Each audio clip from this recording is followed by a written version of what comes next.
অনেকেই কম জায়গার ভিতর 2 তলা ফাউন্ডেশন দিয়ে 3 রুমের 1 তলা বাড়ির ডিজাইন করবেন। তাদেরকে বলবো দেখে যাবেন আজ এই 3 রুমের 1 তলা বাড়ির ডিজাইন। 12টি কলমের উপর 640 স্কোয়ার ফিট জায়গার মধ্যে এই বাড়ির টোটাল ডিজাইনটা আমরা করেছি।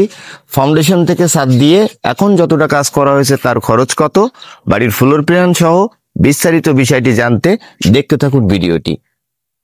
দর্শক, বিল্ডিং এর সামনের দিকে একটি রুমের সাথে থাকছে বেলকনি এবং এক সাইডে রয়েছে একটি পোস্ট। বাজেট কম, সুন্দর ডিজাইন করলে আপনার বাড়ির ডিজাইনটা এভাবে সাজাতে পারেন।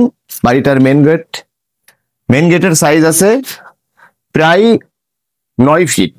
এই মেন গেটের ক্রপসিকল গেট লাগানো হয়েছে, মূল্য 90,000 টাকা। সিঁড়ি সামনে, মেন গেট দিয়ে বাড়িটার ভিতরে প্রবেশ করলেই এখানে একটি টয়লেট, প্লাস্টার কাজ চলমান। এটি একটি বেডরুম, রুমের সাইজ একটু কম, 11 ফিট বাই 13 ফিট। এখানে একটি টয়লেট, এই সাইডে আরো একটি বেডরুম, 11 ফিট বাই 13 ফিট।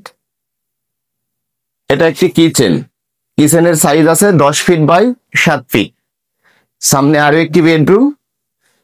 দেখুন এই রুমের সাইজ 11 ফিট বাই 13 ফিট।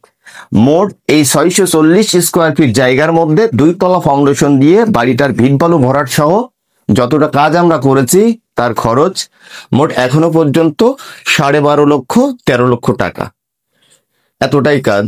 তো এর মধ্যে মিস্ত্রি খরচ আমাদের পার স্কোয়ার ফিট কমপ্লিট নেওয়া 330 টাকা। রড এই পর্যন্ত কাজের জন্য আমাদের প্রয়োজন পড়েছে 3500 কেজি। এই 3500 কেজি রড দিয়ে 12টি কলমের উপর এই বাড়ির 1 তলা পর্যন্ত কাজ করা হয়েছে। প্লাস্টার কাজ রানিং রয়েছে।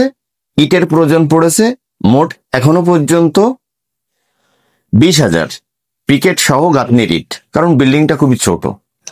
এবং কুষ্টিয়ার বালু, সিলেকশন, সিমেন্ট মোট মিলে আমাদের এই যে খরচটা হয়েছে সেই খরচের আপনাদের কিছু ধারণা দেয়া হলো। ভিট বালু ভরাট, মাটি কাটা, এই সমস্ত কাজগুলো দিয়ে কিন্তু যে খরচটা হয়েছে সেটাই উল্লেখ করা হলো। আসসালামু আলাইকুম। দর্শক, আপনারা হয়তো বিশ্বাস করেন না যে বিল্ডিং এর খরচটা বললে, মহাজন নিজেও আছে, তার মুখ থেকেও শুনেন। এই 640 স্কোয়ার ফিট বাড়ির ফাউন্ডেশন থেকে প্লাস্টার সহ যতটা কাজ করা হয়েছে তার খরচ কত ভাইজান একটু বলেন। 13 লাখ টাকা এখন বর্তমান খরচ হয়েছে। রানিং কাজের যে খরচটা সেটাই বলছেন, তো দেখে নিন। এখনো কিন্তু কমপ্লিট হয় নাই, এখন পর্যন্ত যে খরচটা সেটাই কিন্তু তিনি বললো। আর এই বিল্ডিং এর আমরা কিন্তু কাজগুলো করছি। তো সবাইকে জানাই আসসালামু আলাইকুম, ধন্যবাদ।